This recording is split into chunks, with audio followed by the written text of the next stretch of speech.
శ్రీ గణేశాయ నమః. శివానంద లహరి 51వ శ్లోకం. భృంగీచ్ఛా నటనోత్కటకరిమదగ్రాహీ స్ఫురన్మాథవాహ్లాదో నాదయుతో మహాసితవపుః పంచేషు నాచాదృతః సత్పక్షస్సు మనోవనేషు స పునః సాక్షాన్మదీయే మనోరాజీవే భ్రమరాధిపో విహరతాం శ్రీశైలవాసీ విభుః. శ్రీ శంకర భగవత్పాదులు మనకు 50వ శ్లోకంలో శ్రీశైల మల్లికార్జునుణ్ణి మల్లె పుష్పాలుగాను మద్ది పుష్పాలుగాను చూపించి ఆ పుష్పాల చుట్టూ శంకార నాదంతో విహరిస్తున్నటువంటి భ్రమరాంబ అంటే భ్రమరాంబని 9 రూపంలో అక్కడ చూపించారు. ఈ 51వ శ్లోకంలో కూడా అదే శ్రీశైల మల్లికార్జున దర్శనం చేయిస్తూ ఇక్కడ మల్లికార్జునుణ్ణి గండు 9గా చూపించారు.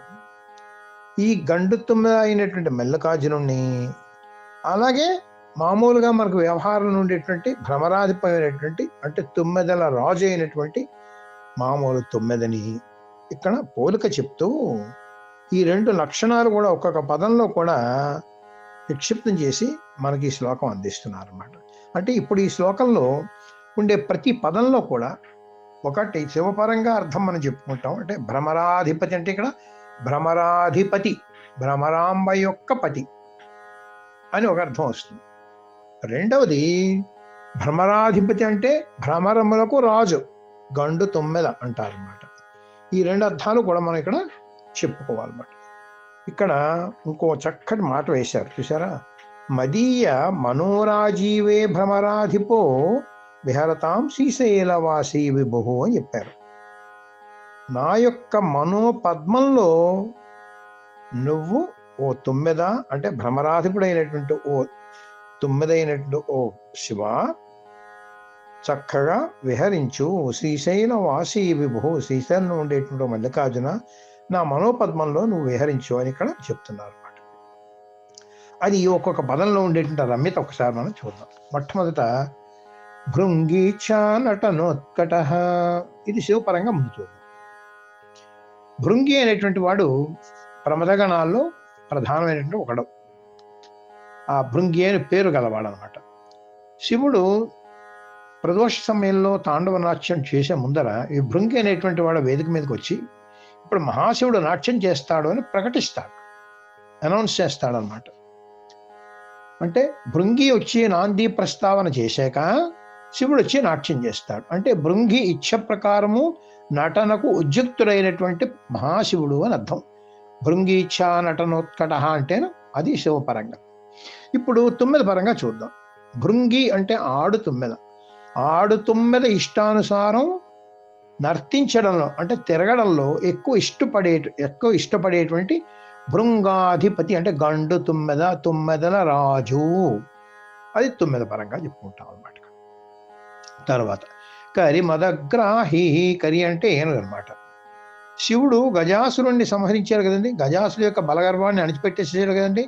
మదగ్రాహి అంటే గజాసురుని బలగర్వాన్ని అణిచిపెట్టినటువంటి శివుడు అని శివుని పరంగా చెప్పుకోవాలన్నమాట. మరి 9 పరంగా తీసుకుంటే ఈ గజములకు మదజల ధారలు కారుతూ ఉంటాయి. వాటి యొక్క తొండ కళ్ళ ముక్కు దగ్గర నుంచి అక్కడి నుంచి అనమాట.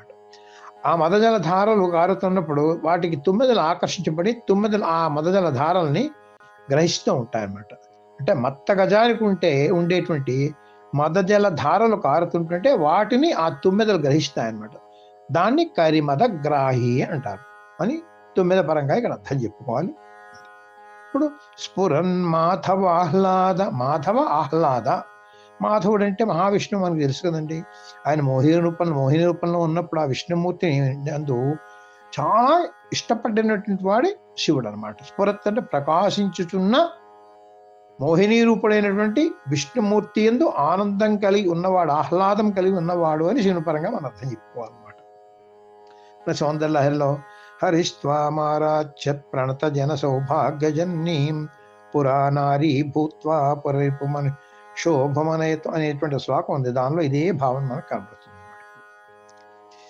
మరి ఇక్కడ 9 పరంగా తీసుకుంటే మాధవ, స్ఫురన్ మాధవ అన్నారు కదండి. స్ఫురత్ అంటే ప్రకాశిస్తున్న, మాధవ అంటే వైశాఖ మాసం. మధుమాసాన్ని చైత్రమాసం అంటారు, మాధవ మాసాన్ని వైశాఖ మాసం అంటారు. ఈ మధుమాధవ అంటే చైత్ర వైశాఖాలు వసంత ఋతువు కదా. వసంత ఋతువు అనేటువంటి అర్థంలో తీసుకున్నట్లయితే భ్రమరరాజు అర్థపరంగా అంటే 9వ అర్థంలో చెప్పుకోవాలంటే వసంత ఋతువులో చెట్లన్నీ చిగిర్చి పువ్వులు పూస్తుంటాయి కదండి. అప్పుడు తుమ్మెదలకు ఆ పువ్వుల్లో తేనెలు పుష్కలంగా దొరుకుతాయి. అందుకని ఆ తుమ్మెదల మీద వాలడానికి చాలా ఆహ్లాదంతో శుభ్రంగా ఆ పువ్వుల మీద వాలుతూ ఉంటాయి. అది ఇక్కడ మనకి స్ఫురన్మాధవాహ్లాద అని చెప్పారు. తర్వాత నాదయుత, నాదం అంటే ప్రణవనాదం అయినటువంటి ఓంకారం అనమాట.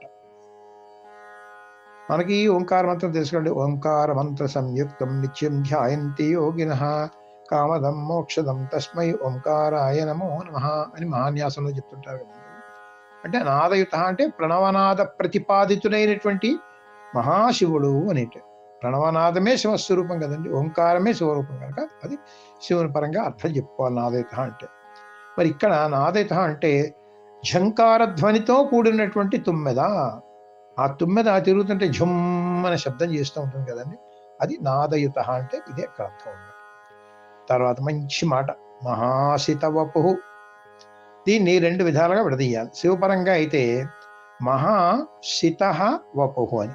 సిత అంటే తెల్లని, వపు అంటే శరీరం. గొప్పదైన తెల్లని శరీర ఛాయ కలిగినటువంటి వాడు శివుడు కదండి. ఆయన శుద్ధ స్ఫటిక సంకాశం కదండి, ఆయన తెల్లగా ఉంటాడు ఆయన. మరి తుమ్మెద నల్లగా ఉంటుంది, మరి అది ఎలా వర్తిస్తుంది? అప్పుడు మహా అసిత వపు. అసిత వపు అంటే అసిత అంటే నలుపు, నల్లటి నలుపు. వపు అంటే శరీరం. గొప్ప నల్లదైనటువంటి శరీర ఛాయ కలిగినటువంటి గండు తుమ్మెద అని ఇక్కడ అర్థం చెప్పుకోవాలన్నమాట. అక్కడ మహా సితవపు అంటే శివుడు, మహా అసితవపు అంటే నల్లని గండు తుమ్మెద అని అర్థం అన్నమాట. తర్వాత పంచేషుణాచాదృతా. ఆదృత అంటే పట్టి లాగేవాడు, లక్ష్యం. ఇప్పుడు ఒక బాణం లాగుతుంటే ఏమవుతుంది, బాణ లక్ష్యానికి గురిపెట్టి అది లాగుతూ ఉంటాడు, అది ఆదృత అంటారు. పంచేషణ అంటే మన్మధుడు అనమాట. ఇప్పుడు ఈ మన్మధుడు అనే అర్థంలో మనం తీసుకుంటే మన్మధుడి చేత బాణ లక్ష్యంగా ఎవడున్నాడు? శివుడే కదండి.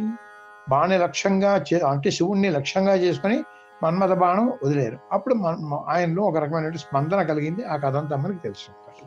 అది శివపరంగా చెప్పుకోవాలి.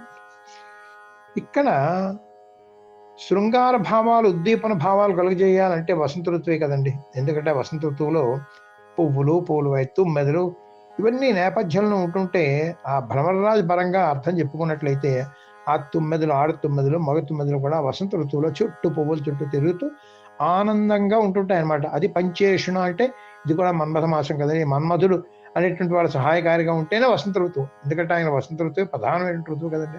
ఆయన చాలా చురుగ్గా ఉండేది వసంత ఋతువు కదండి. అందుకే మన్మథ పరంగా, తుమ్మెద పరంగా తీసుకుంటే మన్మధుడు సహాయకారంగా ఉన్నటువంటి వసంత ఋతువులో చక్కగా విహరించేటువంటి తుమ్మెదలు అని మనకు చెప్పుకోవాలన్నమాట. తర్వాత సుమనో వనేషు సత్పక్ష. మనము లోగడ చెప్పుకున్నాం, సుమనస్సులు అంటే దేవతలు అని, వనేషు అంటే వనం అన్నమాట. ఇప్పుడు ఇక్కడ వనం అంటే ఇక్కడ వనేషు అనేటువంటి అర్థం ఏంటంటే అవనేషు అని తీసుకోవాలి. సుమన ప్లస్ అవనేషు. అవనం, అవశబ్దానికి రక్షణ అని అర్థం. అవనేషు అంటే సంరక్షించుట యందు ఎవరిని? దేవతలను. సుమనస్సులు అంటే ఇక్కడ సత్పురుషులను, విద్వాంసులను కూడా అనేటువంటి వాళ్ళ సంరక్షణ యందు ఇష్టము అంటే సత్పక్ష, ఆ పక్షలను ఉండేటువంటి వాడు. వాటి మీద ఎక్కువ పక్షపాతం ఉంటుందన్నమాట. సత్పక్షపాతం అంటే అభిమానం కలిగి ఉన్నటువంటి వాడు. ఎవళ్ళని? దేవతలను, సత్పురుషులను, వంటి వాళ్ళందరినీ కూడా రక్షణ కలిగించడంలో సత్పక్షపాతము కలిగిన వాడు అని అర్థం అన్నమాట. మరి తుమ్మెద పరంగా తీసుకుంటే సుమనః అంటే ఏంటి? పువ్వులు. వనేషు అంటే వనం, తోటలు.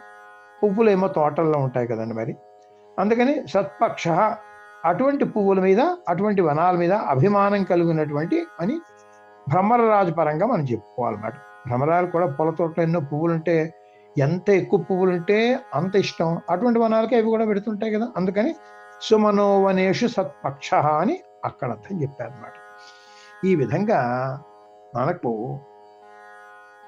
ఆ భక్తులు ఏమంటున్నారంటే, నా కన్నుల ముందర శ్రీశైలం ముందు ఉండేటువంటి లింగ రూపంలో ఉండేటువంటి ఆ భ్రమరాధిపతి అయినటువంటి మల్లికార్జునుడు నా మనస్సు అనే పద్మం మీద ఎప్పుడు కూడా నివసించుగాక అని చక్కగా మనకి ఇక్కడ ముగించారనమాట. అదే మనోరాజీవం అని చెప్పారు. చూసారా అది. ఇప్పుడు చూడండి, మనకి కాశీలో మరణిస్తే మోక్షం వస్తుంది అంటారు. అలాగే శ్రీశైల శిఖరం దృష్ట్యా పునర్జన్మన విద్యతే అంటారు అన్నమాట. కాశీలో మరణించిన తర్వాత సాధించేదాన్ని మన శ్రీశైల శిఖరం చూస్తే మన ఆంధ్రదేశంలో మన తెలుగు వాళ్ళకి అంతకన్నా ఏం కావాలండి, ఇక్కడే మనకేమో పునర్జన్మ లేకుండా ఉంటుంది అనేటువంటిది ఇక్కడ మనకి అటువంటి శ్రీశైల మల్లికార్జునుడిని మనకి చక్కగా చూపించారు. ఆ శ్లోకంలో మనకు ఉండేటువంటిది ఏం చేయారు, మదీయ మనోరాజీవే అంటే నా యొక్క మనోపద్మంలోకి శివుడు అనేటువంటి తుమ్మెద వస్తే ఎంతో అందంగా ఉంటుంది. ఎందుకు, వికసించిన పద్మంలోకి తుమ్మెద వస్తే ఎంత అందంగా ఉంటుందో, వికసించినటువంటి నా మనోపద్మంలోకి, నా మనోరాజవంలోకి ఆ శివుడు అనేటువంటి పద్మం వచ్చి విహరిస్తూ ఉంటే ఈ లక్షణాలతోటి నాకెంతో ఆనందం కలుగుతుంది అని. చూసారా, ఆ శివుణ్ణి తీసుకొచ్చి తిన్నగా మన మనసులో పెట్టేశారండి. మన మనస్సు చుట్టూ తిరిగేటట్టు చేశారండి. మన మనసులో ఆ శివుణ్ణే నింపేశారండి. మనస్సు అంతా శివుడితో నింపేశారు. మనంతా మన మనస్సు అంతా శివమయం చేసేసారు. ఆ శివమయం చేసేసి ఆ చక్కటి శివానందం మనకు కలిగించినటువంటి ఆ శంకర భగవత్పాదులకి ఒక్కసారి నమస్కరిస్తూ నమఃశివాభ్యాం. మన మోహనవాణి కార్యక్రమాలు మీకు నచ్చినట్లయితే వెంటనే ఒక లైక్ చేయండి, అలాగే కామెంట్ చేయండి, ఎక్కువ మందికి షేర్ చేయండి. సబ్స్క్రైబ్ చేసుకోకపోతే వెంటనే మన ఛానల్కి ఇప్పుడే సబ్స్క్రైబ్ చేసుకోండి. ధన్యవాదాలు.